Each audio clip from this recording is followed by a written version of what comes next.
award-winning Broadway classic, The King and I, is now playing at the Overture Center. This crowd favorite is playing through Sunday, and our Michael Bruno went backstage at Overture to check out The King and I. Getting to know you, getting to feel free and easy. When I'm with you, getting to know what to say. There are certain parts in the show, obviously, that are very contemporary to the times now. Indeed. And him being the king of Siam and being this dictator, and this the audience was reacting to some of the politicalness of the show. Absolutely, and what a lot of people have come to the stage door to ask over the last months that we've done this is a couple of questions, right? One, was the stage designed to have this wall in the backdrop for the entire play? And the answer was yes, and this was already the case when it was on Broadway in 2015, before any of this government shut down and talk about the border wall.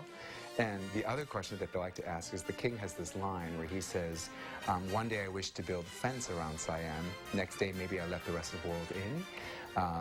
Their favorite question is, did you insert that line, this year? Is that specific to 2019? Are you trying to tell us something?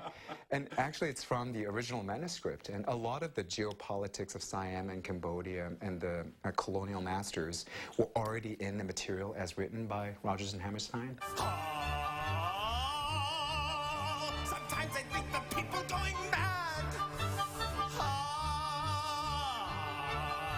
Sometimes I think the people not so bad.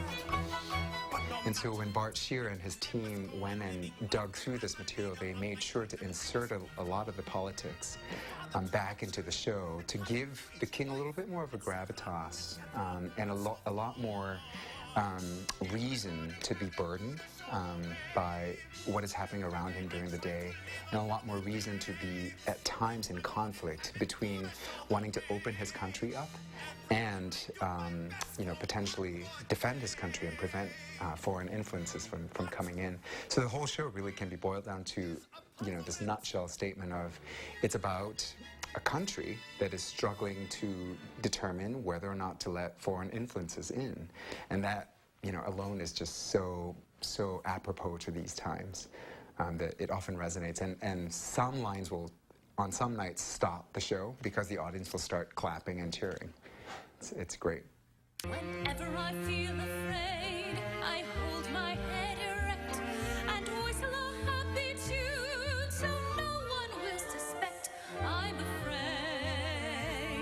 And then you set that to that gorgeous music, which is really just astonishing how all those songs are like etched into our fabric of our lives. They sort of like come back, don't they? It's like, a lot of people will come to the stage door and say, I didn't realize that there were so many songs that I did know from the show, because they just heard them growing up, and they were all around and covered by all kinds of different people, right?